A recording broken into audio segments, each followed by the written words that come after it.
Let's see. Chapter 18, The Unhappily Ever After. It had been many years since that fateful ball where the prince fell in love with Cinderella. The memory of that night still filled Lady Tremaine with rage.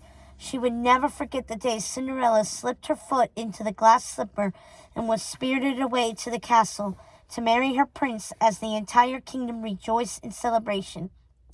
Everyone, that is, except the Tremaines. They never did escape the many kingdoms. As the chateau decayed over the years, so did Lady Tremaine's mind. We watched from our magic mirror, wishing there was something we could do to help the lady and her daughters. But the fairy godmother's magic kept us from interfering.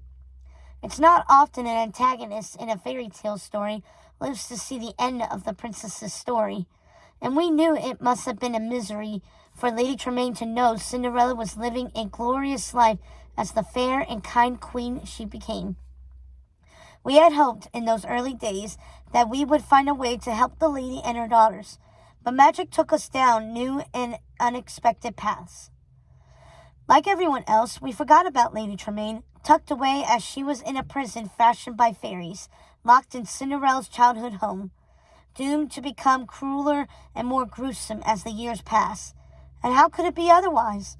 She had watched her life slip between her fingers. She had moved to another world to be with a man she thought was in love with her, only to find he was using her for her money and would trap her in her own home and make her fear for her life and for the lives of her daughters. Her whirlwind romance had turned into a nightmare. As the years passed, Lady Tremaine's mind began to warp in its bitterness and rage. Her singular focus was getting at least one of her daughters married, all to raise them out of the squalor they had been subjected to for more years than she could recollect. Anastasia and Drizella, too, started to change. As their mother fell deeper into madness and despair, they started to regret how they had treated Cinderella. They saw the story differently, through the eyes of young women rather than children. They would sit up in their rooms at night talking about their childhood and putting all the pieces together. They realized Cinderella wasn't being horrible to their mother as they thought in those early days. She, too, was just being controlled by her cruel and horrible father. But the most startling revelation they made in those late-night conversations was something they could never share with their mother. Besides, they had long ago stopped trying to make their mother see Cinderella's point of view. It only sent her into a fit of rage. So they kept the secret close to their hearts, and they did what their mother told them to do. They wore the white wedding gowns and listened to her ravings. It wasn't until they had grown so weary of living like wraiths in a haunted chateau that they finally decided to stand up for themselves. Their mother's future might be lost, but they could still fight for theirs. It was a day like most others. It started with Lady Tremaine sitting in the dingy front parlor of her chateau. The room was dark, but shards of light pierced the moth-eaten curtains, making the dust and cobwebs in the room sparkle. Their mother was ranting, and Anastasia and Drizella were doing their best to avoid her. They were in their rooms, but could hear their mother's voice echoing up the stairway.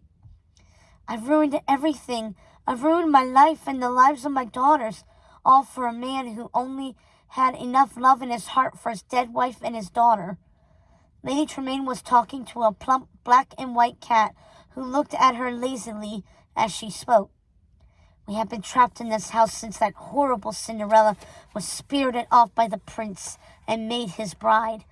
My daughters and I should be in that castle, not that simpering fool of a girl." The cat blinked and continued to listen to his lady. "She was an insane girl, talking to mice, dressing them in handmade clothing. It was disgusting. I wonder, how does the king like his queen filling the castle with grubby little mice?" "Mother, who are you talking to?" It was Drizella. She was standing in the shadows, avoiding the blinding shards of light coming in through the moth holes of the curtains. Lady Tremaine narrowed her eyes, trying to see her daughter. "Come into the light, my dear, so I can see you." Drizella stayed where she was. She was like a statue. She stood stock still, too afraid to let her mother see her. "Do as I say, Zella. Do it now and stop acting like a vampiric fool and come into the light." Drizella slowly inched her way out of the shadows. "I want to see all of you, girl, not just the tips of your shoes." And then it became clear why Drizella was hiding from her mother. Lady Tremaine's face turned scarlet with anger. "Ah, now I see. We've talked about this, Zella. And what did we agree upon the last time we spoke on this matter?" "I'm never to come down those stairs without dressing properly," said the frightened young woman. "Precisely. Now get upstairs and change your clothes this moment." "Mother, please, don't make me put that dress back on." Drizella looked desperate, but her mother's eyes became wider as her anger grew. "How are you going to attract a husband if you're not dressed properly?" Her booming voice sent the many black and white cats that populated their moldering, vine-covered chateau scattering. "Get upstairs and put on your dress right this moment." Drizella looked down at her feet as her mother continued to yell. "Zella, go. I don't want to see you again until you've changed into your dress. And send down your sister." The lady of the house watched her daughter disappear up the stairs. "Foolish girl." She threw a threadbare velvet pillow across the room. "Sorry, my dear," she said to the startled cat. "Come here, Lucifer. I'm sorry I frightened you. Come to Mommy." The cat swaggered grumpily over to his mistress.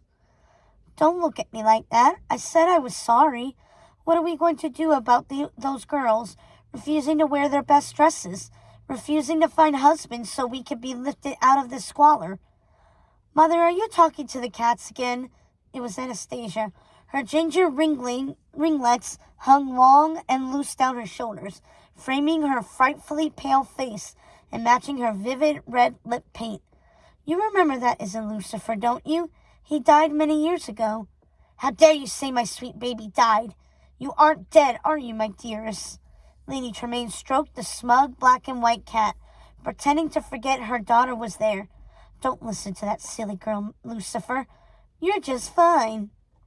"Mother, we've talked about this. He just looks like Lucifer." "Stasia, how many times do I have to tell you that I've named him after his father? Now stop treating me like an addle-brained fool."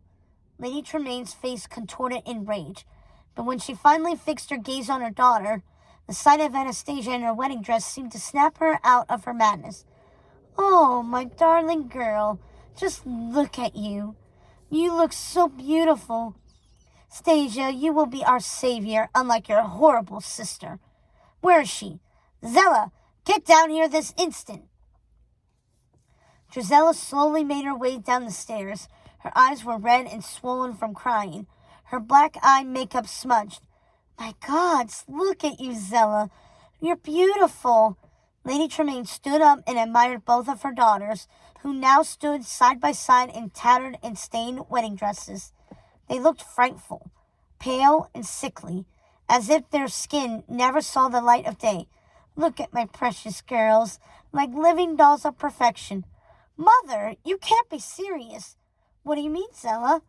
"Lucifer, do you see something wrong with the way my daughters look?" The smug cat blinked his eyes. "See, Lucifer thinks you look beautiful. Any man who walks into this house will think you look beautiful." "Mother, please," said the girls said in unison. "Let us at least wash these dresses." Lady Tremaine turned her attention back to her cat, cooing at him and stroking his ears. "And suppose an eligible young man came to the house while your dresses were hanging to dry and you lost your chance forever?" "Never," she said, returning her attentions to her cat. "Mother, eligible men don't come here anymore. They haven't for ages," Anastasia said. "Do you know what they say about us in the village?